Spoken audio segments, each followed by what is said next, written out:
Assalamualaikum warahmatullahi wabarakatuh. Salam sejahtera untuk kita semua. Saya Dr. Meiti Ardiana, spesialis jantung pembuluh darah konsultan, akan membahas sekilas mengenai pretest probability of chronic coronary syndrome. CAD atau PJK adalah proses patologis yang ditandai dengan sumbatan pada epikardial, obstruktif, dan non-obstruktif. Pada skema ini, kita dapat melihat ilustrasi perjalanan penyakit jantung koroner. Pasien dapat dengan gejala yang relatif stabil, kemudian sewaktu-waktu dapat diselingi keadaan yang tidak stabil, yang apabila tidak dibantu diagnostik dan penanganan yang baik, akan meningkatkan risiko kardiovaskular mayor secara signifikan, baik myocardial infarction maupun cardiac death. Pada guideline ESC CCS tahun 2019, terminologi yang dulu kita kenal dari guideline 2013 sebagai stable coronary artery disease berubah menjadi chronic coronary syndrome atau CCS.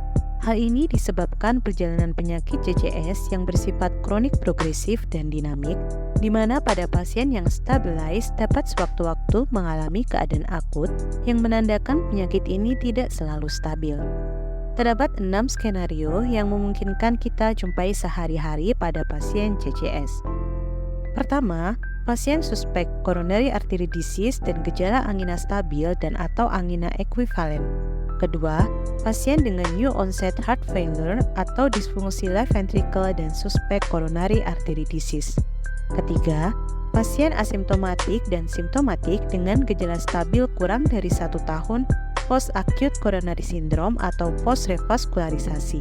Keempat, pasien asimptomatik dan simptomatik dengan gejala stabil lebih dari 1 tahun post-diagnosis acute coronary syndrome atau post-revaskularisasi.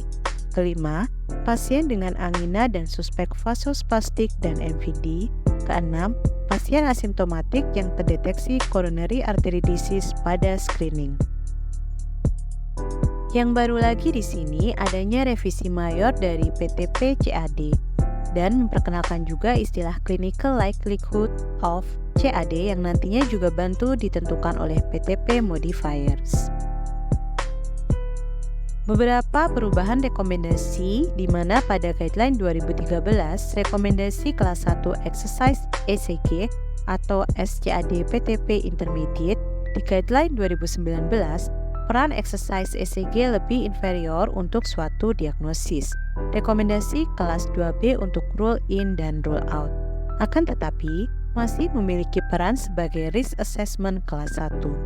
Terapi lini kedua, LAN, ivabradin, nicorandil, dan ranolazine tetap menjadi lini kedua setelah percobaan dengan beta blocker dan atau non-dihidropyridin dan kalsium channel blocker sebagai standar terapi lini pertama.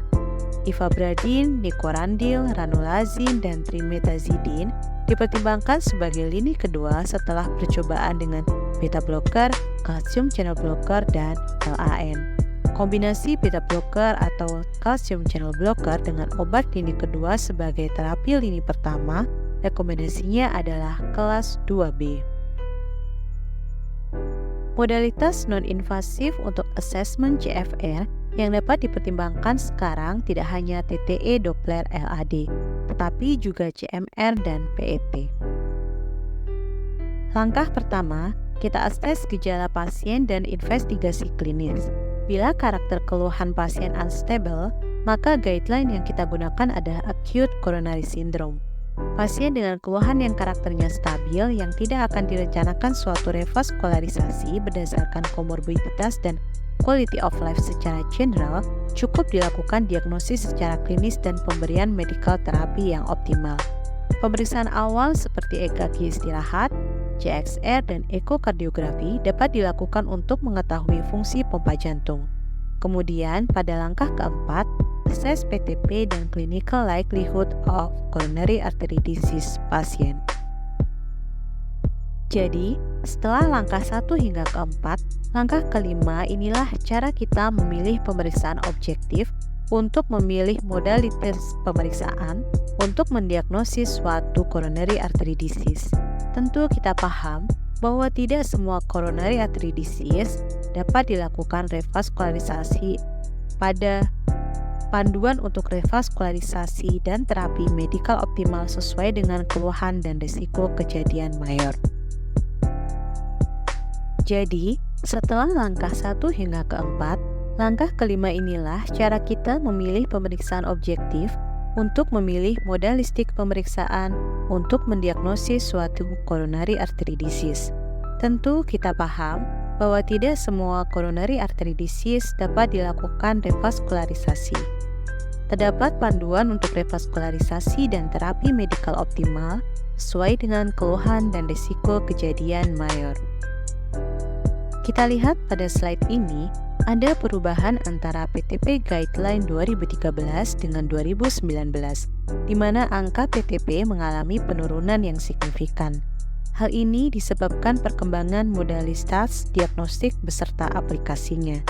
Oleh karena pada pasien dengan PTP Guideline 2013 yang tinggi, pada saat menggunakan update pemilihan modalitas diagnostik serta penerapannya, terbukti post-test probability-nya rendah pada tahun-tahun post-guideline tahun 2013. Overestimasi perkiraan PTP menjadi faktor yang menyebabkan akurasi diagnostik yang rendah, baik dengan modalitas non-invasif maupun invasif. Pada tabel PTP tadi, ada yang dengan warna hijau muda dengan PTP skor 5 hingga 15% atau intermediate clinical likelihood. Pada pasien ini, penentuan pemeriksaan diagnostiknya dipertimbangkan berdasarkan PTP modifier. Treadmill test yang abnormal, faktor risiko CVD, temuan EKG pada istirahat, LV dysfunction yang sugestif CAD, dan coronary kalsium pada CT dapat meningkatkan clinical likelihood dari pasien. Pada prinsipnya, modalitas diagnostik ini dapat mengakses anatomi dan fungsional atau iskemia pasien curiga coronary artery disease. Anatomi koroner bisa dinilai dengan coronary CTA dan ICA. CTA dipilih untuk pasien dengan low likelihood, belum terdiagnosa sebelumnya, dan dapat dipastikan hasil gambarnya yang baik. Stenosis untuk mengetahui apakah benar secara fungsional signifikan, perlu dilakukan pemeriksaan lanjutan baik non-invasif maupun invasif. Non-invasive testing for ischemia diindikasikan pada pasien yang PTP tinggi, kemungkinan butuh revaskularisasi, kemungkinan tersedia alatnya, dan dibutuhkan asesmen viabilitas. ICA sebagai diagnostik hanya apabila pasien suspek CAD yang hasil non-invasive testingnya inkonklusif atau pada keadaan khusus yang berkaitan dengan profesi terkait isu regulatori. ICA juga bisa diindikasikan pada hasil non-invasive testing yang hasilnya high event risk untuk menentukan opsi revaskularisasi. Pada pasien high clinical likelihood yang tetap dengan keluhan angina pada aktivitas ringan, walaupun dengan optimal medical terapi atau hasil exercise ECG menunjukkan high risk event, temuan LV dysfunction kurang dari sama dengan 35%, maka bisa dilakukan ICA langsung tanpa pemeriksaan lain sebelumnya. Pesan di akhir video kali ini, kita tentu sering menemukan pasien dengan keluhan nyeri dada di poli. Banyak penyakit yang bisa memiliki keluhan nyeri dada. Sebaliknya, kita tidak menyepelekan keluhan pasien dengan merule out suatu CAD hanya dari kekhasan suatu nyeri dada. Dengan berkembangnya berbagai teknologi di bidang kedokteran kardiovaskular, PTP scoring ini membantu kita dalam pemilihan modalitas untuk diagnostik suatu coronary artery disease. Kita sudah tiba di akhir dari video kali ini. Sekian yang dapat saya sampaikan. Terima kasih dan sampai jumpa pada video selanjutnya dari Divisi Prevensi Rehabilitasi Kardiovaskular RSUD Dr. Sutomo, Surabaya.